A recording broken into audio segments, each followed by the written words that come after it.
गुरुकृपा मोक्षमूलं गुरुकृपा। ॐ गुरु जय गुरु सच्चिदानन्द। ॐ गुरु जय गुरु सच्चिदानन्द गुरु। सच्चिदानंद गुरु आत्मानंद सत्य गुरु सच्चिदानंद गुरु आत्मानंद सत्य गुरु। ओम गुरु जय गुरु सच्चिदानंद गुरु। हरिओम। जीवन में लौकिक सुखों का प्राधान्य हो जाएगा तो शक्टासुर सवार हो जाएगा। एक संत के मतानुसार शक्टासुर वध की लीला के समय श्री कृष्ण की वय 108 दिनों की थी।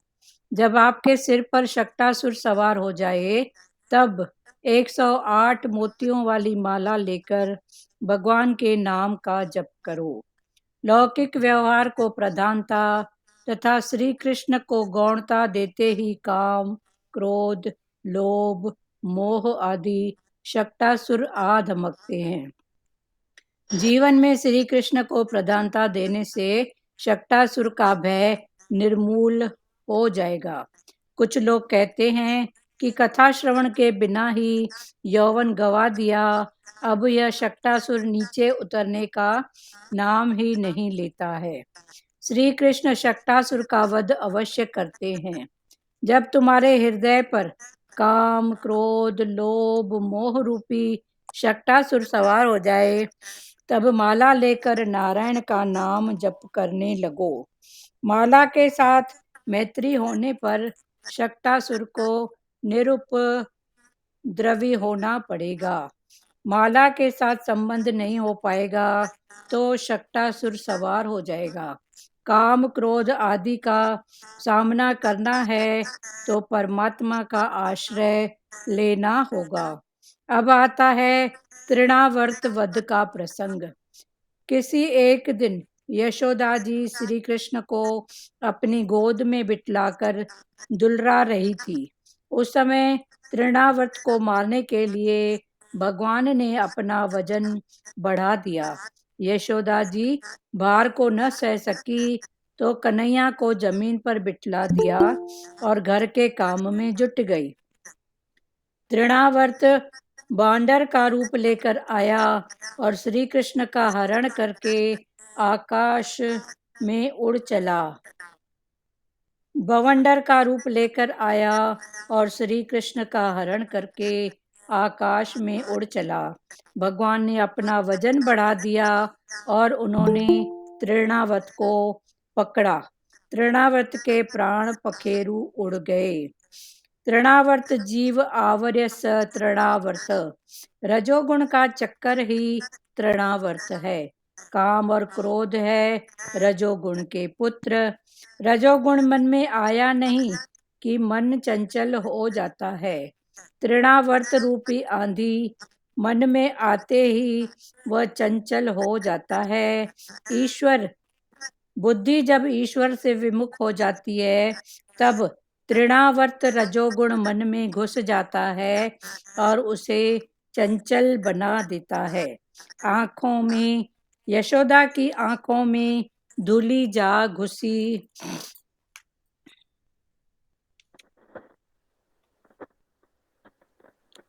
जब संसारिक पदार्थों को निहारने में सुख मिलने लगे तब मान लेना कि आंखों में तृणावर्त आ बैठा है और फिर भगवान दर्शन नहीं देते। कन्हैया धीरे धीरे बड़ा होने लगा। घुटनों के बल चलता हुआ वह गौशाला में पहुंच जाता था। सभी गायें भी उसे पहचानती थी। कई महान ऋषि भी गायों का अवतार लेकर गोकुल में आ बसे थे। एक छोटा सा बछड़ा था, वह भी छोटा था और कन्हैया भी छोटा ही था। कृष्ण उसे अपना दोस्त मानते थे। वह बछड़ा हम्मा हम्मा करता था तो लाला बोलता था मैया मैया। कन्हैया उस बछड़े से अलग होता ही नहीं था।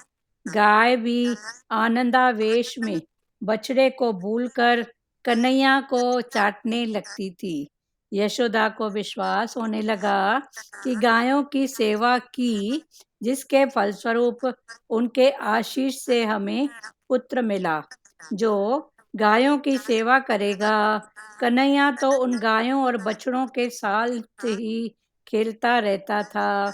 वह गायों की पूंछ पकड़कर खड़ा होने की कोशिश करने लगा।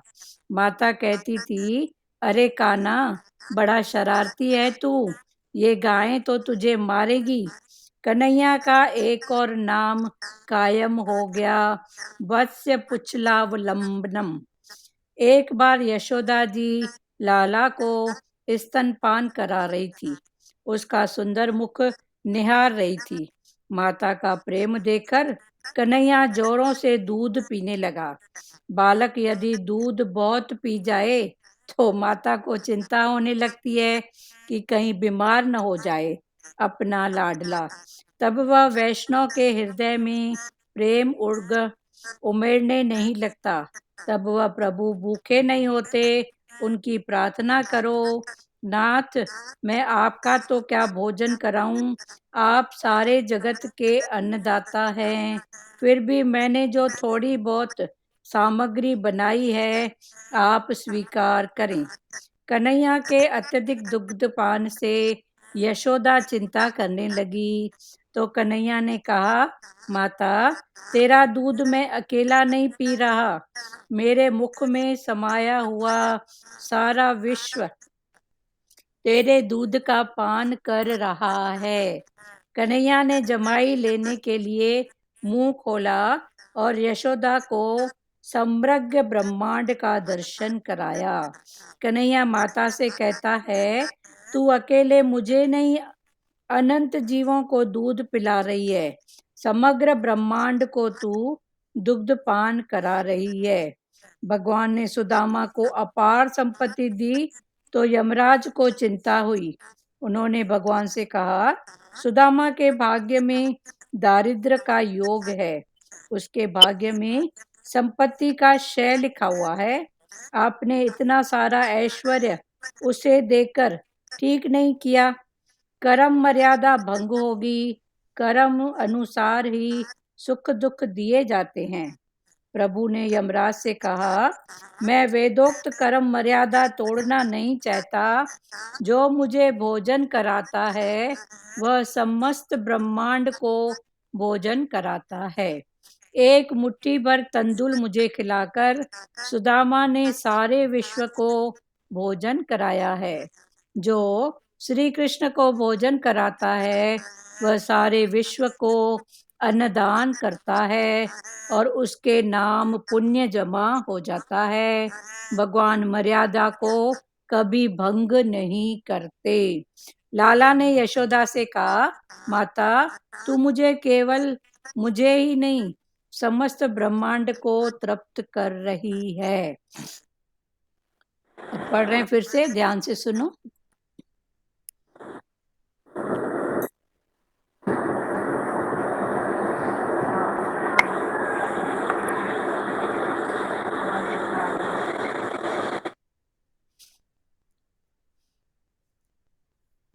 कुछ लोग कहते हैं कि कथा श्रवण के बिना यौवन गवा दिया, अब यह शक्टासुर नीचे उतरने का नाम ही नहीं लेता।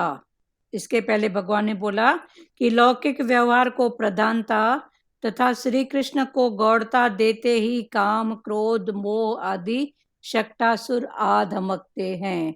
जो लौकिक व्यवहार माना संसार के व्यवहार में भगवान को भूल जाते हैं, ये उनकी बात है कि लौकिक व्यवहार को प्रधानता देंगे, संसार के लोक के व्यवहार को, कि लोग क्या कहेंगे, ऐसा करूं। तो लोगों ने आज तक किसको छोड़ा है ये तो बताओ। तो भगवान वही बोल रहे हैं कि लौकिक व्यवहार से भी ऊपर का ये ज्ञान है। ऊपर का ज्ञान माना सब रूप में, फिर उसको देख के फिर भगवान के भाव में, ज्यादा उसमें रच पच मत जाओ। वैसे भी ज्ञान में बताया गया है कि देह वासना, लोक वासना और शास्त्र वासना, ये 3 वासनाएं रुकावट हैं, किसमें? ज्ञान में आगे बढ़ने के लिए। तो ज्ञान हो या संसार हो, तो ये 3 रुकावट है। पहला है देह वासना, दूसरा है लोक वासना और तीसरा है शास्त्र वासना। तो अभी लोक वासना की बात चल रही है कि लोग क्या कहेंगे, ये हमारे अंदर इतना डीपली भरा हुआ है। तो आज तक किसने किसको छोड़ा है, पहले ये तो बताओ। संसार ने किसको छोड़ा है? जब भगवान शंकर पार्वती का भी दृष्टांत है। हाँ? तो जब भगवान को कोई नहीं छोड़ता है तो हम तो साधारण इंसान है ना, नहीं? वो है ना, शंकर पार्वती जा रहे थे नांदी बैल के साथ में। तो कुछ लोग सामने आए तो बोले कैसे बेवकूफ हैं, इनके पास तो देखो अपना सवारी भी है तो भी उसको खींच के ले जा रहे हैं, उसका सुख नहीं ले रहे हैं। तो भगवान जी ने माता को बोला आप बैठो। फिर कुछ लोग सामने से आए। तो उन लोगों ने बोला कैसी बेवकूफ माई है, उसका पति तो पैदल चल रहा है और खुद बैठी है नांदी पर, सवारी करके जा रही है। तो माता जी उतर गई, फिर पिताजी बैठे शंकर भगवान। तो फिर सामने से कुछ लोग आए। उन्होंने बोला कैसा बेवकूफ है ये, अपनी पत्नी को तो खींच के लेके जा रहा है।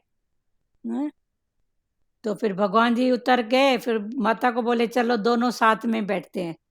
तो दोनों साथ में बैठ गए नांदी पर। तो सामने से कुछ लोग आए तो उन्होंने कहा कि ये बेचारा मूक प्राणी कुछ बोल नहीं सकता है, इसका मतलब दोनों बैठ जाओगे क्या उसके ऊपर? तो लोगों ने किसी को नहीं छोड़ा है, हम लोग तो साधारण हैं। लौकिक व्यवहार को प्रधानता तथा श्री कृष्ण को गौड़ता देते ही काम क्रोध मोह आदि शक्टासुर आ धमकते हैं। जो लौकिक व्यवहार को ज्यादा महत्व देते हैं, उसी में ही बिजी हो जाते हैं, रच जाते हैं, तो उनको काम क्रोध मोह लोभ इन रूपों में शक्टासुर राक्षस उनके पास आता है। जीवन में श्री कृष्ण को प्रधानता देने से शक्टासुर का भय निर्मूल हो जाएगा। फिर भगवान ने बोला कि जीवन में जब भगवान को, गुरु को महत्व दोगे तो ये जो विकार हैं काम क्रोध लोभ मोह अहंकार, तो इसका भय फिर निकल जाएगा, वरना ये किसी न किसी रूप से वो आएंगे। कुछ लोग कहते हैं कि कथा श्रवण के बिना ही यौवन गवा दिया। कुछ लोग कहते हैं कि अपने जवानी का समय, यौवन का समय कथा सुने बिना ही गवा दिया, तो अब यह शक्टासुर नीचे उतरने का नाम ही नहीं लेता। क्लियर हो रहा है ना कि जब हमारी इंद्रियां सही सलामत हो तब भगवान का ज्ञान अंदर डालो। और ज्ञान क्या है? न जग छोड़ो न हरि भूलो। ज्ञान ये है कि जग को भी नहीं छोड़ना है और हरि को भी नहीं भूलना है। तो ये ज्ञान है जो 8 रमज समझ यहाँ भगवान हमको देते हैं, गुरु देते हैं कि न जग छोड़ो न हरि भूलो, कर्म कर जिंदगानी में रहो ऐसे कि जैसे कमल रहता है पानी में। तो ये 8 हमको इधर हमको गुरु देता है। पर जिन्होंने अपनी बुद्धि और मन इंद्रियां सलामत है उस समय इस ज्ञान को नहीं लिया, माना सच्ची समझ को कि कैसे हम डिटैच भी रहें और अटैच भी रहें। ये ज्ञान वही है ना, अटैच भी है और डिटैच भी है। तो कैसे रहें, वो अगर सच्ची समझ नहीं होती है तो फिर क्या हो जाता है, जैसे हरी लकड़ी होती है ना, तो उसको जैसे मोड़ो शेप तो उसका शेप वैसा हो जाएगा। पर वही लकड़ी जब सूख जाती है तो एक बार टूट जाती है पर वो मुड़ती नहीं है। तो वही बात हमारी भी होती है कि समय होते जब हम अपने आप को हर रूप में मोड़ना और प्रभु से जोड़ना नहीं सीख पाते हैं तो शक्टासुर काम क्रोध लोभ मोह अहंकार ये हमारे ऊपर हावी हो जाते हैं, फिर न खुद सुखी न सामने वाले सुखी। कुछ लोग कहते हैं कि कथा श्रवण के बिना यौवन गवा दिया, अब यह शक्टासुर नीचे उतरने का नाम ही नहीं लेता। तो शक्टासुर माना क्रोध, लोभ, मोह, ये सब शक्टासुर के रूप हैं। श्री कृष्ण शक्टासुर का वध अवश्य करते हैं। तो भगवान कृष्ण या गुरु भाव में रहने से शक्टासुर का वध अवश्य होगा। शक्टासुर माना कामना, क्रोध, लोभ, मोह, अहंकार। श्री कृष्ण शक्टासुर का वध अवश्य करते हैं जब तुम्हारे हृदय पर काम, क्रोध, लोभ, मोह रूपी शक्टासुर सवार हो जाए। अभी भगवान हमको समझा रहे हैं कि जब तुम्हारे ऊपर शक्टासुर सवार हो जाए, तब माला लेकर नारायण का जप करने लगो। तो ये कर्म भक्ति वालों की बात है कि जब दिखे कि अभी कामना, क्रोध, लोभ, मोह बढ़ रहा है, हाँ, तो वो करने की अपेक्षा भगवान की माला लेकर जाप करो। ये है कर्म भक्ति की बात। और ज्ञान भक्ति में क्या है कि हर रूप में तुम देखो ही उसको। तो कामना, क्रोध, क्रोध किस पर करोगे? कल जैसे चला था ना, ये एक प्यारी की बहू गई कि मेरी सास माता ऐसी ऐसी है, तो भगवान ने क्या बोला? तू मेरे सामने बैठ के मेरी ही निंदा कर रही है। तो जब भगवान ने उसको ये बात पकड़ाई कि उस रूप में भी मैं ही तो हूँ, तो जब हर रूप में वो दिखेगा तो ये शक्टासुर क्या करेगा बताओ ना? हमारा कुछ बिगाड़ ही नहीं सकता ना। फिर तो काम, क्रोध, लोभ, मोह, अहंकार, मोह रूपी शक्टासुर सवार हो जाए, तब माला लेकर नारायण का नाम जप करने लगो। माला के साथ मैत्री होने पर सुरमणि जो इसको बोलते हैं ना, माला जो जाप करते हैं कर्म भक्ति वाले, उनकी बात है। और ये ज्ञान भक्ति में तो है, यहाँ दम दम होती है पूजा कि माला भी कौन उठाए, न माला है न कंठी है, पर बस उसका भाव ही है, बस हर रूप में तू ही तू है। तो कौन सी माला उठाऊं, कौन सी कंठी उठाऊं, कौन सी सुमरणी उठाऊं? तो ये ज्ञान का भाव है। माला के साथ मैत्री होने पर शक्टासुर को निरुपद्रवी होना पड़ेगा। जब माला के साथ मित्रता हो जाएगी, भगवान के नाम के साथ में हमारी दोस्ती हो जाएगी, तो शक्टासुर मन काम, क्रोध, लोभ, मोह, अहंकार ये निरुपद्रवी हो जाएंगे, मना उपद्रव नहीं मचाएंगे। शोर शराबा हल्ला यही होता है ना, टके की कामना, टके की वासना, टके का क्रोध, उसकी कोई वैल्यू भी नहीं है। क्रोध में देखो तो सही, कुत्ते जैसा रूप हो जाता है।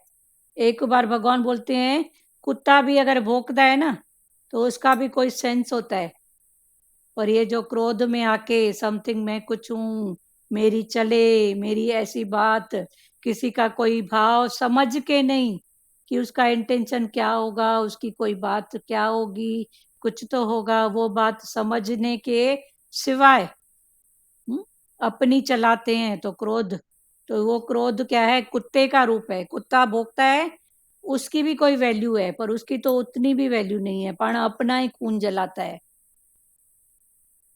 माला के साथ मैत्री होने पर शक्टासुर को निरुपद्रवी होना पड़ेगा। माला के साथ संबंध नहीं हो पाएगा तो शक्टासुर सवार हो जाएगा। भगवान की माला, भगवान के नाम के साथ अगर संबंध नहीं होगा तो फिर शक्टासुर क्रोध, मोह, लोभ किसी न किसी रूप में सवारी करेगा। काम, क्रोध आदि का सामना करना है। अगर काम, क्रोध आदि का सामना करना है तो परमात्मा का आश्रय लेना होगा। अगर उस पर जीत पानी है, उसका सामना करोगे तभी तो जीत पाओगे ना। बिना सामना किए तो नहीं जीत पाओगे ना, फिर सामने वाला माना काम क्रोध हावी हो जाएगा। तो भगवान वही बोल रहे हैं, काम क्रोध आदि का सामना करना है तो परमात्मा का आश्रय लेना होगा। अब आता है तृणावर्त का वध का प्रसंग। क्लियर हुआ? शक्टासुर, शक्टासुर राक्षस का वध। अभी दूसरा प्रसंग चल रहा है। अब आता है तृणावर्त का प्रसंग। किसी एक दिवस, एक दिन की बात है, किसी एक दिवस यशोदा जी श्री कृष्ण को अपनी गोद में बिठलाकर दुलार रही थी। माता यशोदा अपने लाडले को गोदी में बैठ के दुलार कर रही थी, प्यार कर रही थी। उस समय तृणावर्त को मारने के लिए भगवान ने अपना वजन बढ़ा दिया। तो उस समय भगवान को सामने तृणावर्त नजर आया। तृणावर्त माना क्या है समझा रहे हैं। तो भगवान ने बोला अब ये माता तो इतने लाड़ प्यार में बैठी है, मेरे को तो उतारेगी नहीं। तो भगवान ने क्या किया, लीला किया, अपना वजन बढ़ा लिया। तो भारी बच्चा लगेगा तो माता थोड़ी देर बिठाएगी, थक जाएगी तो नीचे उतारेगी। तो भगवान उस समय तृणावर्त को मारने के लिए भगवान ने अपना वजन बढ़ा दिया। यशोदा जी भार को न सह सकी, तो माता कृष्ण के भार को सह नहीं सकी, तो कन्हैया को जमीन पर बिठला दिया और घर के काम में जुट गई। पहले गोदी में बिठा के लाड़ प्यार भी कर रही थी और कुछ कुछ काम भी कर रही थी। तो भगवान ने अपना वजन बढ़ा लिया, तो माता ने उसको गोदी में रखा और घर के काम करने में जुट गई। तृणावर्त बवंडर का रूप लेकर आया था। बवंडर होता है ना, जब आंधी तूफान आती है तो वैसे बवंडर आता है ना, ऐसे गोल गोल हवा चल के, ऐसे उसको बोलते हैं बवंडर। तो तृणावर्त बवंडर का रूप लेके आया था। तो तृणावर्त बवंडर का रूप लेकर आया और श्री कृष्ण का हरण करके आकाश में उड़ चला। तो वो बवंडर, जैसे आंधी तूफान आती तो बवंडर सबने देखा होगा ना, ऐसे गोल गोल गोल गोल होके धूल मिट्टी फिर एक साथ ऐसे करके उड़ जाती है। तो तृणावर्त भी बवंडर का रूप लेके आया और भगवान जी को उड़ा के आकाश में ले गया। भगवान ने अपना वजन बढ़ा दिया और उन्होंने तृणावर्त को पकड़ा। तृणावर्त के प्राण पखेरु उड़ गए। तो तृणावर्त भी एक राक्षस था। तो भगवान ने फिर ऐसी लीला की। पहले तो माता यशोदा उसको गोदी में बिठा के लाड़ कर रही थी। भगवान ने देखा सामने तृणावर्त आया है, इसका तो लाड़ पूरा होगा नहीं, अभी क्या करूं। तो भगवान ने अपना वजन बढ़ा लिया। तो माता ने कृष्ण भगवान को नीचे बिठा के और काम करने में जुट हो गई, लग गई। तो सामने तृणावर्त आया बवंडर के रूप में और वो भगवान बाल कृष्ण को उठा के आकाश में ले गया। तो भगवान ने अपना रूप आकार और बढ़ाया और तृणावर्त को मार के उसके प्राण पखेरु उड़ गए। तृणावर्त भी एक राक्षस था। जैसे शक्टासुर राक्षस था, ऐसे तृणावर्त भी एक राक्षस था। तृणावर्त जीव आवर्य सनी तृणावर्त, रजोगुण का चक्कर ही तृणावर्त है। अभी इसका भगवान ज्ञान में समझा रहे हैं कि जैसे बवंडर का ऐसे चक्कर होता है ना, तो भगवान ने बोला रजोगुण का चक्कर, लेना देना ये ऐसा चक्कर है कि कभी कमी नहीं होता है। कभी मैंने 5 रुपया दी तो आपने 3 रिटर्न किए, फिर मन दुख पकड़ के बैठा, फिर कभी कुछ समथिंग, ये सब चक्कर चलता ही रहता है। तो भगवान वही बोलते हैं ये रजोगुण, लेना देना। माना 5 रुपया और 3 रुपए की बात नहीं है, पर हमारा मन ये जो लेन देन में अटका हुआ है। फिर लेन देन में 3 बातें आती हैं, देह वासना, लोक वासना, शास्त्र वासना। ये देह में फलानी है, टीरी है, मेरी अपनी है, मेरी पराई है। फिर देह वासना, फिर लोग क्या कहेंगे उसको कम दी, उसको ज़्यादा दी, मैं इतनी पैसे वाली, फिर मैं कम दूं, मैं ज़्यादा दूं, ये लोक वासना। तीसरी है शास्त्र वासना। तो शास्त्रों में भी जिसकी वासना होती है वो भी लेने देने का काम करते ही रहते हैं। पर भगवान ने बोला ये सब ठीक है, जगत है तो व्यवहार है, पर व्यवहार में इतना रच पच मत जाओ। कभी किसी को दो ज्यादा दो कम मिला तो कोई बात नहीं। रजोगुण का चक्कर ही तृणावर्त है। काम और क्रोध हैं रजोगुण के पुत्र। कामना और क्रोध ये दोनों हैं रजोगुण के बेटे, रजोगुण के पुत्र। रजोगुण मन में आया नहीं कि मन चंचल हो जाता है। तो रजोगुण मन में आया नहीं कि मन में चंचलता, लेन देन आ जाती है। तृणावर्त रूपी आंधी मन में आते ही वह चंचल हो जाता है। तो तृणावर्त की आंधी ऐसी आ जाती है कि मन चंचल हुए बिना रह ही नहीं पाता। फिर चंचलता, कभी सुखी कभी दुखी, कभी तो आकाश में उड़ रहा है और कभी पाताल में।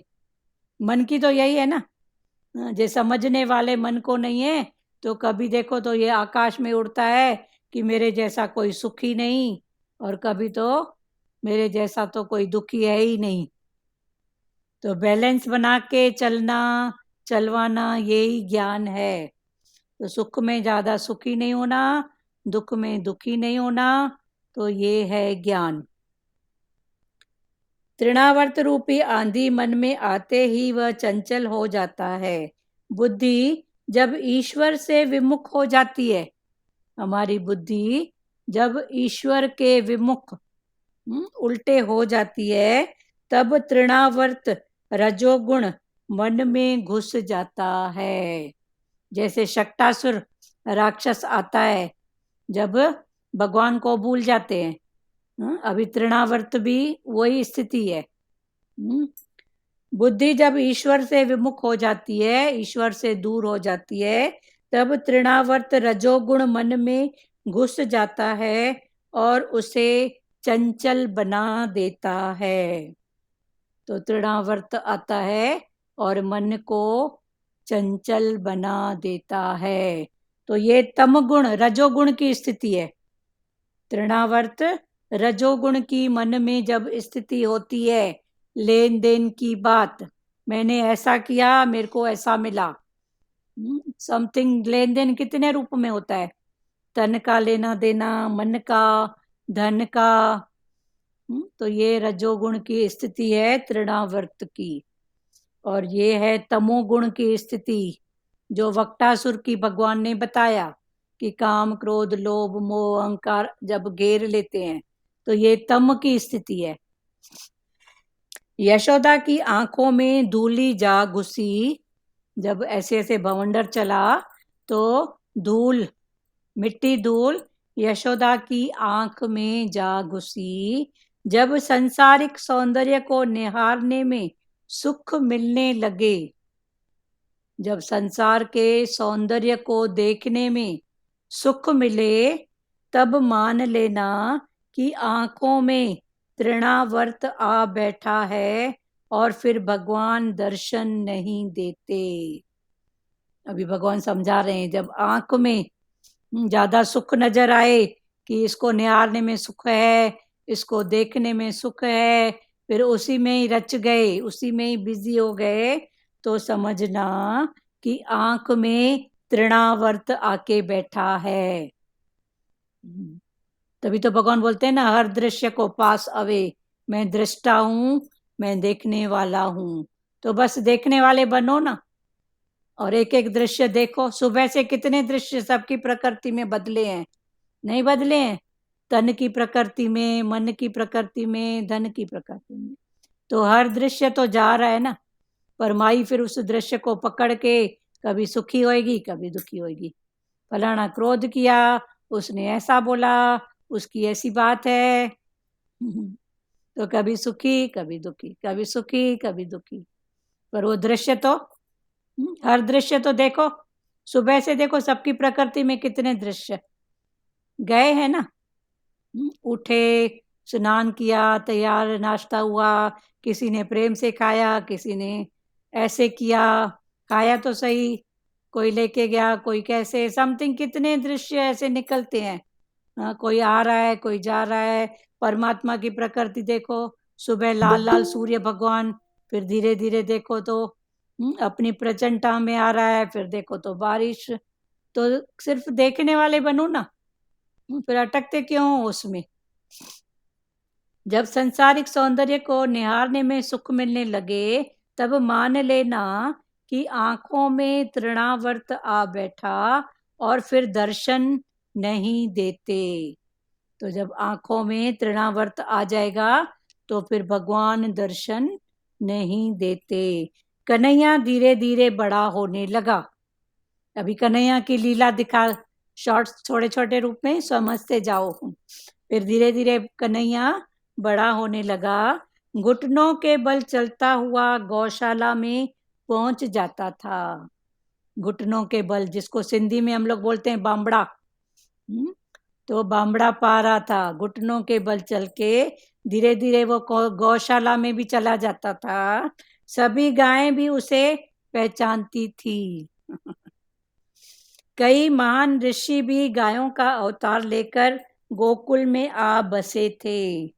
ये पहले क्लियर हो गया है कि कई ऋषि मुनि जिनका ऐसा ही भाव होता था कि हम भगवान के साथ रहें, भगवान, तो उन्होंने गाय और बैल बनना भी स्वीकार किया, वृक्ष भी बनना स्वीकार किया, पर भगवान से हम जुड़े रहें।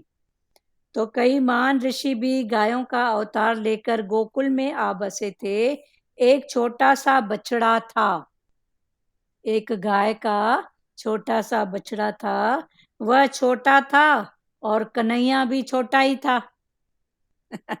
तो गाय का बछड़ा भी छोटा था। कितना प्यारा लगता है गाय का छोटा बछड़ा। कभी राह चलते दर्शन सबको मिला होगा। तो गाय के पीछे देखो कैसे जाता है। छोटे बच्चे तो सबके प्यारे लगते हैं। हाँ, कोई भी जानवर का बच्चा देखो कितना प्यारा लगता है। तो ये बछड़ा भी बड़ा प्यारा था। कृष्ण उसे अपना दोस्त मानते थे। तो छोटा बछड़ा बैठा रहेगा और ये भी बामड़ा पाके घुटनों के बल उस बछड़े से जाके खेलते थे। तो कृष्ण उसे अपना दोस्त मानते थे। वह बछड़ा हम्मा हम्मा करता था। अपनी माँ को बुलाने के लिए बछड़ा अम्मा अम्मा ऐसे करता था। तो लाला बोलता था मैया मैया। तो दोनों माँ को बुलाते थे। लाला अपनी यशोदा माता को मैया मैया करके बुलाते थे और बछड़ा हम्मा हम्मा। कन्हैया उस बछड़े से अलग होता ही नहीं था। गाय भी आनंदावेश में बछड़े को भूलकर कन्हैया को चाटने लगती थी। तो अभी छोटा सा बछड़ा और छोटा सा कन्हैया दोनों खेलते थे। तो गाय माता जो थी उसको भी अच्छा लगता था। तो वो इतने आनंद में हो जाती थी, तो गाय को होश ही नहीं होता था कि मैं अपने बछड़े को चाट रही हूँ कि कन्हैया को चाट रही हूँ। तो गाय माता भी कन्हैया को ऐसे प्यार करती थी। यशोदा को विश्वास होने लगा कि गायों की सेवा की, जिसके फलस्वरूप उनके आशीष से हमें पुत्र मिला है। तो यशोदा माता भी जब ऐसा दृश्य देखती थी तो उसके मन में आता था कि गायों की हमने भी खूब सेवा की है, जिसके फलस्वरूप हमारे यहाँ लाला का जन्म हुआ है, कृष्ण का जन्म हुआ है, जो गायों की सेवा करेगा। तो वो कृष्ण आया है तो गायों की सेवा करने के लिए। कन्हैया तो उन गायों और बछड़ों के साथ ही खेलता रहता था। वह गायों की पूंछ पकड़कर खड़ा होने की कोशिश करने लगा। फिर कन्हैया वहीं खेलता था और गायों की पूंछ को पकड़ के खड़े होने की चेष्टा। बच्चे सपोर्ट में पकड़ते हैं ना, कोई टेबल कुर्सी कुछ को, तो कन्हैया गाय की पूंछ को पकड़ के ही खड़ा होने की कोशिश करता था। माता कहती थी, अरे कान्हा, बड़ा शरारती है तू, ये गायें तुझे मारेंगी। तो उनकी पूंछ को पकड़ के खड़ा हो रहा है, खींच रहा है, तो ये गाय तुझे मारेगी, कन्हैया का एक और नाम कायम हो गया। तो इससे कन्हैया का एक नाम और, कौन सा नाम? वत्स्य पुच्छवा लंबनम। वत्स्य मना पुत्र, बेटा, छोटा। वत्स्य के कई मीनिंग है, तो वत्स्य पुच्छा, पुच्छ मना पूछ को पकड़ के, वल्लभनम जो उठ रहा है। तो कृष्ण का एक नाम ये भी है, क्या है? वत्स्य पुच्छवा वल्लभनम। एक बार क्लियर हुआ ना? तो ऐसे भगवान ने जो जो लीलाएं की, उन लीलाओं के भाव से उसके अलग अलग नाम रखे गए। अभी माता कहती थी, अरे कन्हैया तू बड़ा शरारती है, ये गाय तुझे मारेगी। कन्हैया का एक नाम और कायम हो गया, वत्स्य पुच्छवा लंबनम। एक बार यशोदा जी, अभी फिर दूसरा प्रसंग है कृष्ण की, तो क्या एक बार यशोदा जी लाला को स्तनपान करा रही थी, अपना दूध पिला रही थी, गोद में लेके लाला को, कृष्ण भगवान को दूध पिला रही थी। उसका सुंदर मुंह निहार रही थी, दूध पिलाते पिलाते उसका मुख देख रही थी। माता का प्रेम देखकर, अब माता ने देखा इतने प्रेम से माता निहार रही है, तो माता का प्रेम देखकर कन्हैया जोरों से दूध पीने लगा, और जोर जोर से, फास्ट फास्ट। कभी कभी बच्चे करते हैं ना ऐसा, तो और फास्ट फास्ट जल्दी जल्दी दूध पीने लगा, गटक गटक के। बालक यदि दूध बहुत पी जाए तो माता को चिंता होने लगती है कि कहीं बीमार न हो जाए अपना लाडला। जब तक वैष्णव के हृदय में प्रेम उमड़ने नहीं लगता, तब तक प्रभु भूखे नहीं होते।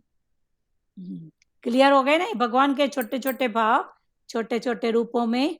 और जो भगवान के प्यारे भगत हैं, जैसे बछड़े का था कि छोटा बछड़ा था और भगवान भी छोटे थे, तो एक प्रेमी ने उस पर ही भजन बनाया, छोटे छोटी गैया, छोटे छोटे ग्वाल, छोटो सो मेरो मदन गोपाल। तो भाव में फिर ऐसे भजन बनाते गए हैं जो उनके प्यारे हैं, कर्म भक्ति वाले। तो ये है ना, छोटी छोटी गैया, छोटे छोटे ग्वाल, छोटी गाय, छोटा बछड़ा, और मदन गोपाल भी छोटा छोटा। तो ऐसे भाव में फिर भजन, तो ये छोटा छोटा भगवान हर भाव का समझा रहे हैं, बता रहे हैं।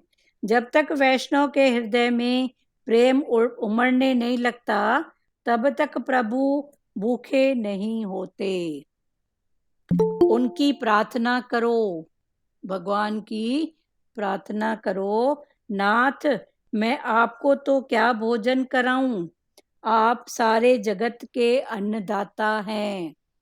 अभी भगवान को क्या भोजन हम करा सकेंगे? खिलाता है जो सारी सृष्टि को, उसको मैं कैसे खिलाऊं? खिला सकती हूँ, पर ये भी एक भाव है कि भोग लगाना, भगवान को अर्पण करना। तो इस भाव में हमारा मन उसमें जुड़ा रहता है। जैसे कई प्रकृतियों में भगवान को भोग लगाने का होता है कि जो भी बना उसको बिना चखे, बिना कुछ किए भगवान के लिए निकालना। तो कम से कम बनाते समय भगवान का भाव उसके साथ जुड़ा रहे, भोग लगाने का। तो ये सब मन के सुधारने के लिए ये सब बातें हैं कि मन का सुधारा हो। बोलिए मुक्ता जी। मुक्ता जी, मुक्ता, सॉरी मेरे, अच्छा अच्छा, सॉरी ये आपका वो माइक चालू हुआ ना? चालू हाँ था, सॉरी सर। हाँ, कोई बात नहीं। तो ये सब है ना, ये सब भगवान से जोड़ने के लिए भाव हैं, वरना उसको कौन खिला पाया है? खिलाता है जो सारी सृष्टि को, उसे मैं कैसे खिलाऊं, बताओ ना। पर जरूरी है, जिनकी प्रकृति में है, अच्छा है करो, वरना हर रूप में भगवान है। फिर भी मैंने जो थोड़ी बहुत सामग्री बनाई है, आप स्वीकार करें। उनकी प्रार्थना करो, नाथ, मैं आपको तो क्या भोजन कराऊं, आप सारे जगत के अन्नदाता हैं, आप सारे जगत को खिलाने वाले हैं, आपको क्या मैं भोजन कराऊं? फिर भी मैंने जो थोड़ी बहुत सामग्री बनाई है, फिर भी मैंने जो थोड़ी बहुत सामग्री बनाई है, आप स्वीकार करें। तो ये भोग लगाने में आप स्वीकार करें, आप भोग लगाएं। कन्हैया के अत्यधिक दुग्धपान से यशोदा चिंता करने लगी। अभी कन्हैया जल्दी जल्दी दूध पीने लगा, तो माता को चिंता होने लगी। तो कन्हैया ने कहा, माता तेरा दूध मैं अकेला नहीं पी रहा। भाव में कन्हैया ने माता को कहा कि माता तेरा दूध मैं अकेला नहीं पी रहा हूं, मेरे मुख में समाया हुआ सारा विश्व, जो मेरे मुख में सारा समाया हुआ विश्व है, तेरे दूध का पान कर रहा है। कन्हैया ने जमाई लेने के लिए मुंह खोला। फिर भगवान ने विश्व रूप उसका दर्शन कराया अपने मुख में। तो जमाई उबासी जिसको बोलते हैं ना, तो जमाई मुंह खोला, जमाई और यशोदा को समग्र ब्रह्मांड का दर्शन कराया, पूरे ब्रह्मांड का दर्शन भगवान कृष्ण ने अपने मुख में कराया। कन्हैया विराट स्वरूप दिखाया ना। हाँ, विराट हाँ, वो भी विराट स्वरूप था। हाँ, एक विराट स्वरूप अर्जुन को दिखाया था, एक विराट स्वरूप अभी दूध पीने में दिखाया, एक बार मिट्टी खाया, आगे छोटे छोटे दृष्टांत हैं। हाँ, तो माता जी बोल रही है मिट्टी खाया है, मुंह खोल, तब मुंह खोल के दिखाता है। तो पूरा ब्रह्मांड उसके मुख में था। कन्हैया ने जमाई लेने के लिए मुंह खोला और यशोदा को समग्र ब्रह्मांड का दर्शन कराया। कन्हैया माता से कहता है, तू अकेले मुझे नहीं, अनंत जीवों को दूध पिला रही है। तू खाली मेरे को अकेले को दूध नहीं, पर मेरे मुख में इतने जीव सबको दूध पिला रही है। समग्र ब्रह्मांड को तू दुग्ध पान करा रही है। सारे ब्रह्मांड को तू दुग्ध का पान करा रही है। भगवान ने, अब दूसरा है सुदामा का, तो भगवान ने सुदामा को अपार संपत्ति दी। फिर अभी सुदामा भगत की बात आ रही है कि भगवान ने सुदामा को बहुत सारी संपत्ति दी। तो यमराज को चिंता हो गई। उन्होंने कहा भगवान से, सुदामा के भाग्य में दरिद्र का योग्य है। तो यमराज ने भगवान को कहा, क्या कहा कि सुदामा के भाग्य में दरिद्रता का योग है, उसके भाग्य में संपत्ति का क्षय लिखा हुआ है। तो सुदामा के भाग्य में संपत्ति टिके नहीं, संपत्ति का क्षय लिखा हुआ है।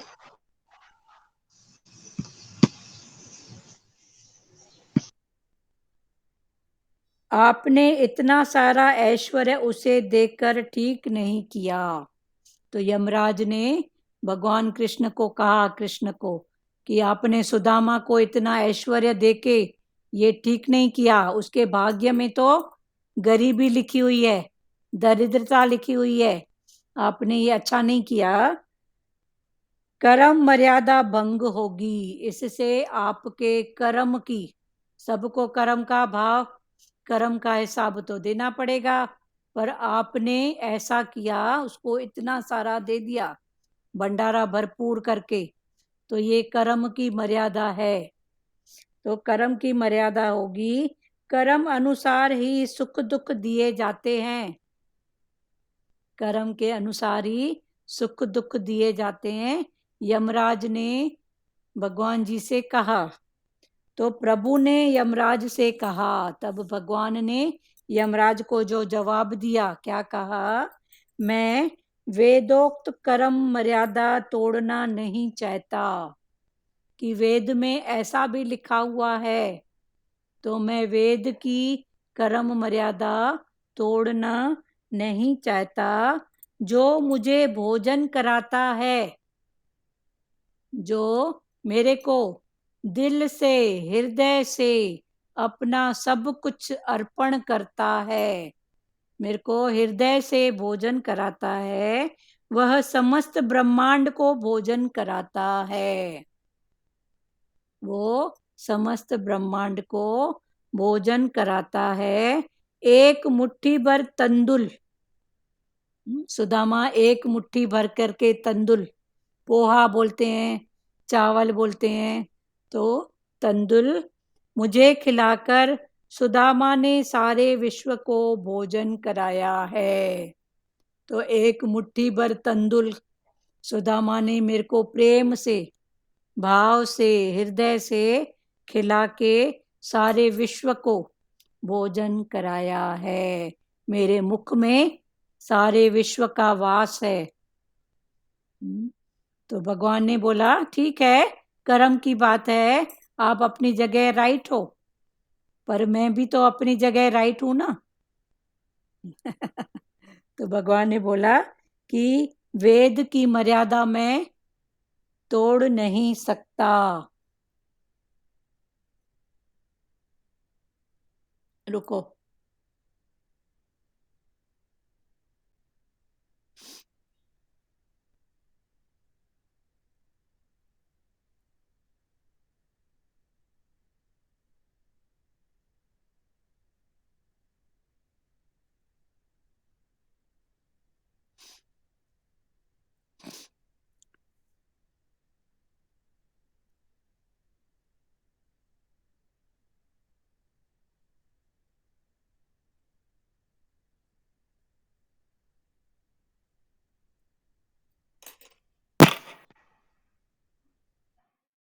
उधर लाइट कनेक्शन गया इंटरनेट का, तो इधर मोबाइल से चालू किए। तो भगवान ने क्या कहा कि वेद की मर्यादा मैं तोड़ नहीं सकता। आपकी जो बात है वो राइट है, पर मैं भी गलत नहीं हूं। तो मैं वेदोक्त कर्म मर्यादा तोड़ना नहीं चाहता। जो मुझे भोजन कराता है, जो भी मुझे भोजन कराता है, वह समस्त ब्रह्मांड को भोजन कराता है। एक मुट्ठी तंदुल मुझे खिलाकर। आवाज ठीक है? आवाज आ रही है? प्रभु ने, हाँ उधर कट गया प्यारे इंटरनेट, तो फिर मोबाइल से जोड़ी हूँ। प्रभु ने यमराज से कहा, मैं वेदोक्त कर्म तोड़ना नहीं चाहता था। तो भगवान ने यमराज से कहा कि आप अपनी जगह राइट हो, कि सबको अपने कर्म का फल मिलता है, पर मैंने भी गलत नहीं किया है, क्योंकि वेदोक्त में कर्म की मर्यादा लिखी गई है कि जो मुझे, माना जो भगवान को भोजन कराता है, वह समस्त ब्रह्मांड को भोजन कराता है। एक मुट्ठी भर तंदुल मुझे खिलाकर सुदामा ने सारे विश्व को भोजन कराया है। तो एक मुट्ठी तंदुल खिलाकर सुदामा ने क्या किया है? सारे विश्व को भोजन कराया है। जो श्री कृष्ण को भोजन कराता है, जो भी भगवान को, कृष्ण को, गुरु को भोजन कराता है,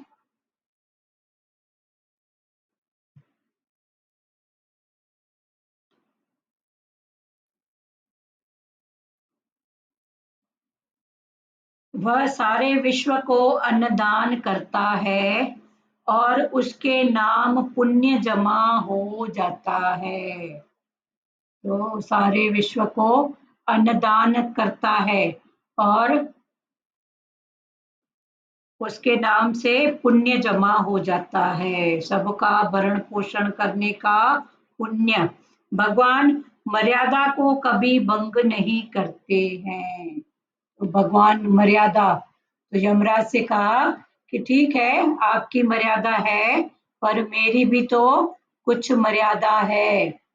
तो भगवान ने अपनी मर्यादा बताई। ठीक है ना?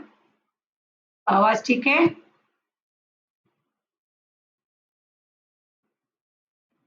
एक हाँ हाँ, 1 मिनट, अभी लाइट आ गई।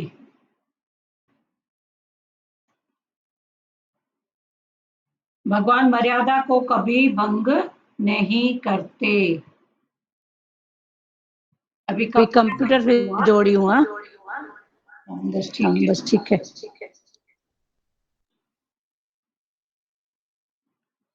लाला ने यशोदा से कहा, माता तू केवल मुझे ही नहीं समस्त ब्रह्मांड को तृप्त कर रही है। तो लाला ने भगवान से कहा कि माता तू खाली मेरे को ही नहीं, हाँ, सारे ब्रह्मांड को तृप्त कर रही है। तो लाला ने यशोदा से कहा, माता तू केवल मुझे ही नहीं,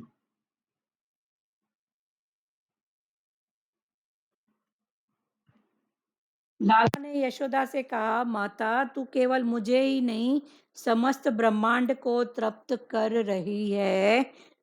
क्लियर हुई वाणी? इशारा करो, ठीक है ना? गंगाचार्य नामकरण विधि, नामकरण संस्कार संपन्न करने के हेतु आए। अभी फिर बात आगे बढ़ रही है कि गंगाचार्य कौन थे? पंडित ब्राह्मण। तो गंगाचार्य, ये बात समझ में आई ना कि भगवान के जो छोटे छोटे भाव हैं वो ज्ञान में कैसे हैं और कर्म भक्ति में कैसे हैं। अभी ये बात फिर आगे बढ़ रही है। लाला ने यशोदा से कहा, माता तू केवल मुझे ही नहीं समस्त ब्रह्मांड को तृप्त कर रही है। फिर अभी कहानी बढ़ रही है आगे। गंगाचार्य नामकरण विधि, नामकरण संस्कार संपन्न करने के हेतु आए।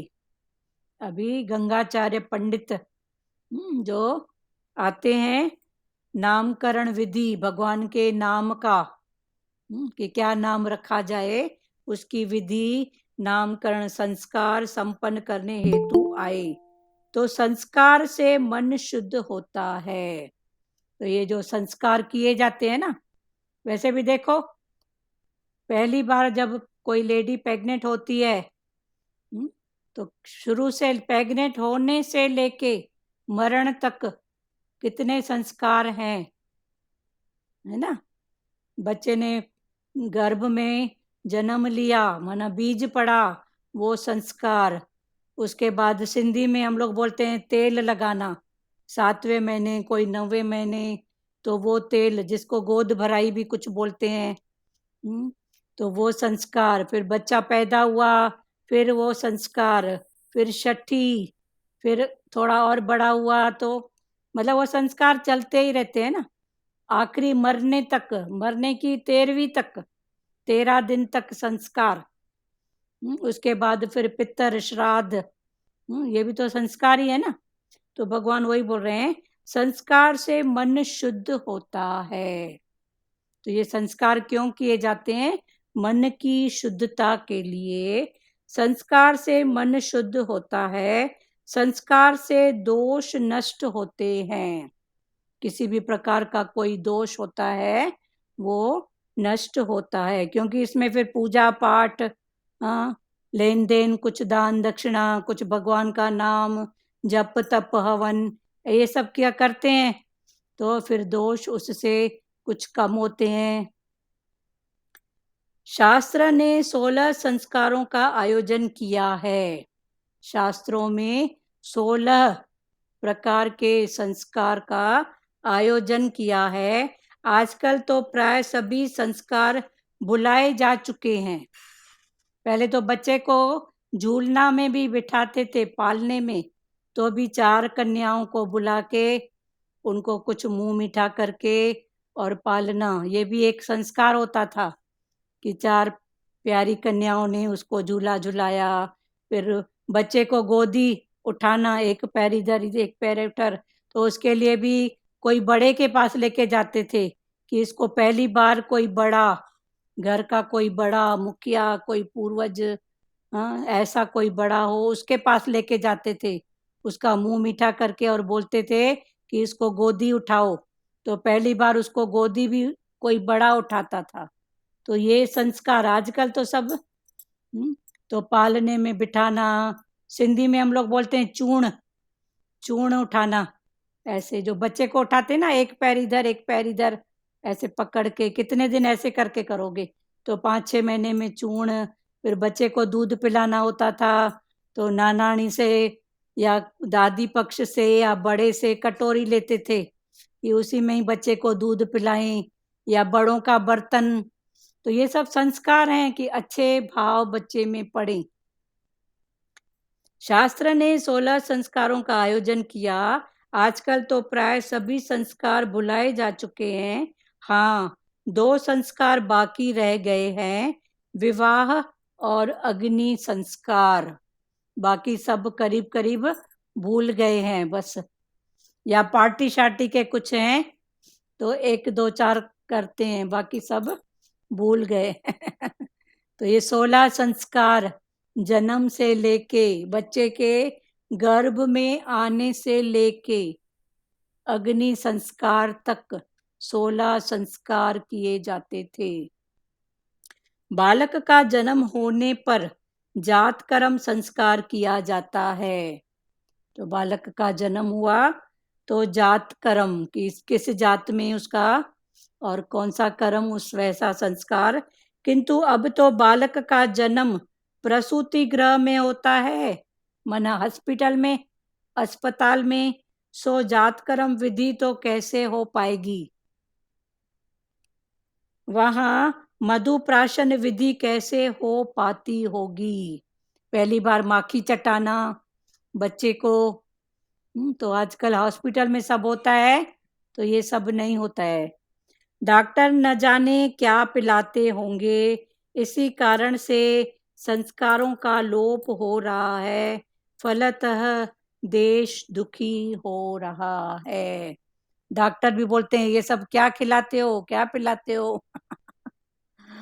तो उस स्वभाव में हम अपने संस्कारों को भूलते जा रहे हैं। चलो कल खुलेंगे ये 16 प्रकार के संस्कार कौन से हैं। तो जन्म से लेके बच्चे के गर्भ में आने से लेके, चलो बात करो एक एक वाणी के भाव से।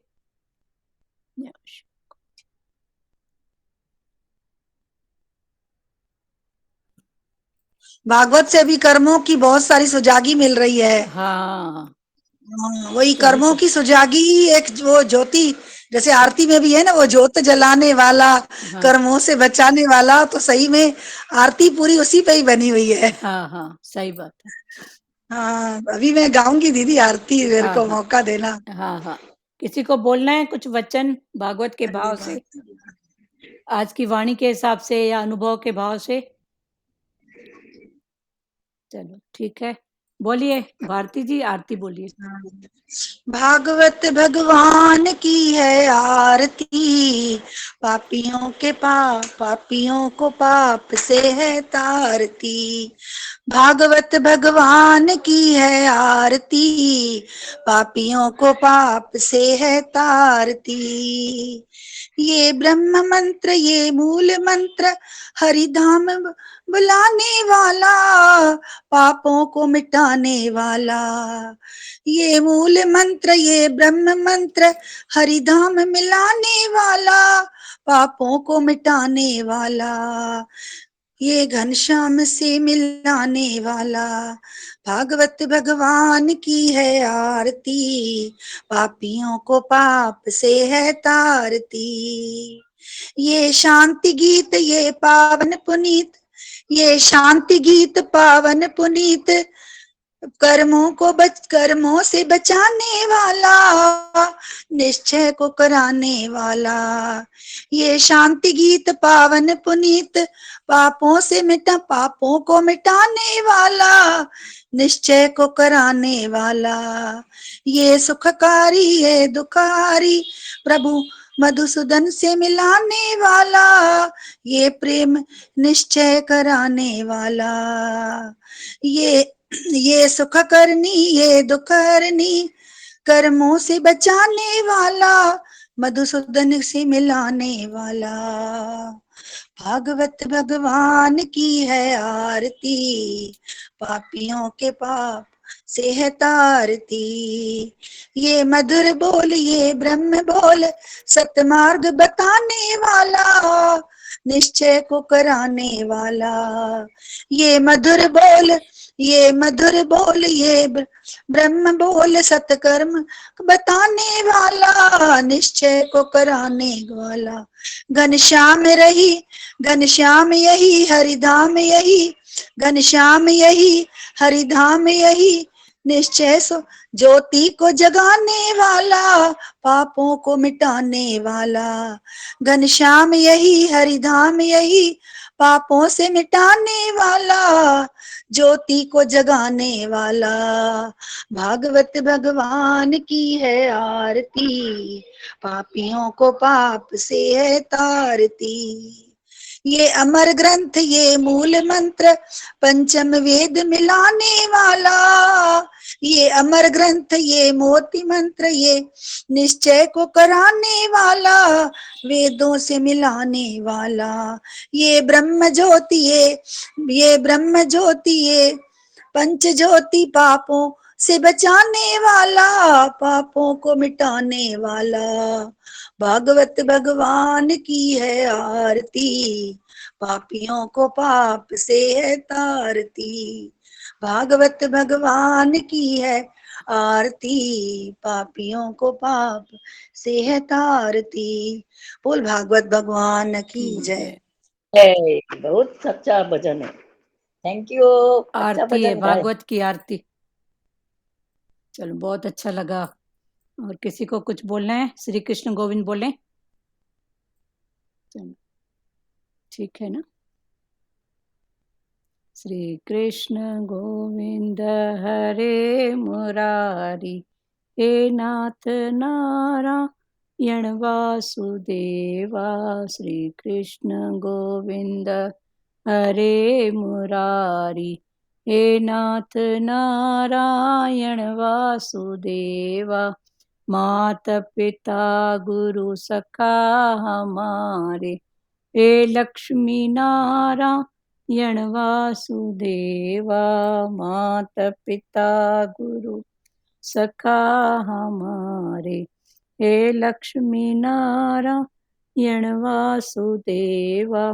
हरे राम राम राम हरे हरे, हरे कृष्णा कृष्णा कृष्णा हरे हरे, हरे राम राम राम हरे हरे, हरे कृष्णा कृष्णा कृष्णा हरे हरे। हरि ओम। ओम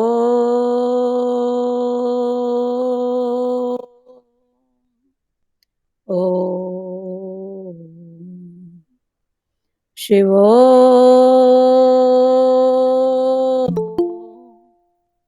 हरि ओम। हरि ओम। थैंक यू दीदी। थैंक हाँ, यू सर। आप तो सुनाओ मुक्ता जी, आपको तो बहुत भागवत का हरि अच्छा हाँ, जानकारी, आपको अच्छा है संस्कारों के नहीं, बारे में, उसके बारे में कुछ बताया करो तो ना आप। थोड़ा बिजी हूँ मैं, इसलिए लेट आती हूँ। कोई बात नहीं, चलो। और किसी को कुछ बोलना है? सुजाता जी। हाँ जी, हाँ जी। हाँ, मतलब वाणी में मुक्ता जी का हंसता हुआ चेहरा ही नहीं देखा है बहुत दिन से। मुक्ता जी मुक्ता बोल चलो ठीक है, शांत रहो। हाँ, बोलो सुजाता जी। हाँ, मतलब वाणी में ऐसा आया था, मुठभर चावल पूरा ब्रह्मांड को खिला दिया। हाँ ये हाँ, थोड़ा मीनिंग समझ में नहीं आया। भगवान ने ये बोला ना कि वो हाँ यमराज जी ने बोला हाँ भगवान को कि हाँ उसके भाग्य में तो गरीबी और दरिद्रता लिखी हुई है, तो हाँ। आपने ये कर्म के विरुद्ध कर्म किया है, आपने उसको अच्छा। सब कुछ दे दिया। तो भगवान ने हाँ बोला कि आप अपनी हाँ जगह राइट हो, पर हाँ वेदोक्त शास्त्रों में ऐसा भी लिखा हुआ है कि जो हाँ भगवान को तृप्त करता है हाँ तो उसको भगवान कैसे छोड़ेंगे? तो ओके सुदामा ने मेरे को तांदुल, हम्म एक मुट्ठी भर तांदुल खिला के हृदय से मेरे को हाँ खिलाया है, तो मेरी इतनी तृप्ति हो गई है, तो मैं हाँ उसको हाँ क्या नहीं दूं? ओके तो ओके हाँ उसने पूरे ब्रह्मांड को तृप्त किया है। हाँ अच्छा अच्छा तो ओके माना हाँ आप गलत नहीं हो, पर मैं भी गलत नहीं हूं। हाँ हाँ ठीक है। हाँ राइट तो राइट यमराज मतलब जी ने कहा कि आपने ये गलत किया। सुनो, हम पढ़ रहे हैं, एक बार ध्यान से सुनो। हाँ हाँ हाँ भगवान ने सुदामा को अपार संपत्ति दी, तो हम्म यमराज को चिंता हुई। उन्होंने हम्म कहा भगवान से, हम्म सुदामा हम्म के भाग्य में दरिद्र का योग्य है, अच्छा उसके भाग्य में संपत्ति का क्षय लिखा हुआ है। सुदामा के भाग्य में संपत्ति हाँ का क्षय लिखा हम्म हुआ है। आपने हम्म इतना सारा ऐश्वर्य उसे देकर ठीक नहीं हम्म किया है। अच्छा तो यमराज ने भगवान कृष्ण जी से कहा कि हाँ आपने ये हाँ ठीक नहीं किया, ठीक नहीं कर्म किया मर्यादा भंग होगी। इससे अच्छा कर्म की हम्म मर्यादा भंग होगी, कि उसके कर्मों हम्म के हिसाब से उसके भाग्य में दरिद्रता लिखी हुई है। हाँ तो कर्मा अनुसार ही सुख दुख दिए जाते हैं, तो आपने ये गलत किया है। यमराज हम्म जी हम्म भगवान कृष्ण जी कृष्ण को कह रहे हैं को वो बोल सुदामा के कह लिए। रही क्लियर हुआ? हम्म तो हाँ प्रभु ने यमराज से कहा, क्या कहा? मैं हम्म वेदोक्त कर्म तोड़ना नहीं जानता।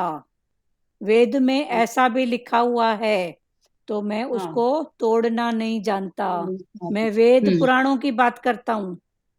हम्म जो मुझे भोजन कराता है, हाँ वह समस्त ब्रह्मांड को भोजन कराता है। हाँ अच्छा एक मुट्ठी भर तंदुल मुझे खिलाकर हम्म सुदामा ने सारे विश्व को भोजन कराया है। हम्म तो एक मुट्ठी भर तंदुल उसने हृदय से, हाँ हम्म, हृदय से ऐसे भगवान भाव से खिलाया है। को खिलाएंगे और मैंने, तभी तो बोलते हैं हम्म जो भी करो भाव से करो। करो हाँ हम्म, और भाव से समझ करोगे ना, गई तो सामने वाले कर को तृप्ति भी होगी। और मिल निराकार जाएगी छोड़ता नहीं है किसी को भी। हाँ हमको तो बहुत अनुभव है प्यारे इन सब बातों का। कैसी भी हाँ हाँ प्रकृति में कैसे भी हाँ लौटे आए, बहुत कुछ, पर हाँ भगवान ने नहीं छोड़ा।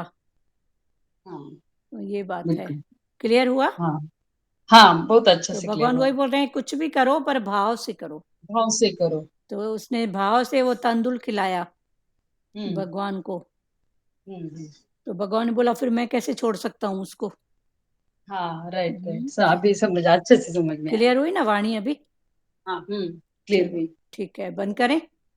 हाँ हाँ ठीक चलो, है हरिओम सबको, हरिओम। हरिओम सबको हरिओम हरिओम दीदी हरिओम, हरिओम दीदी। हरिओम हरिओम दुरु दीदी, हरिओम। हरिओम हरिओम हाँ, हरिओम।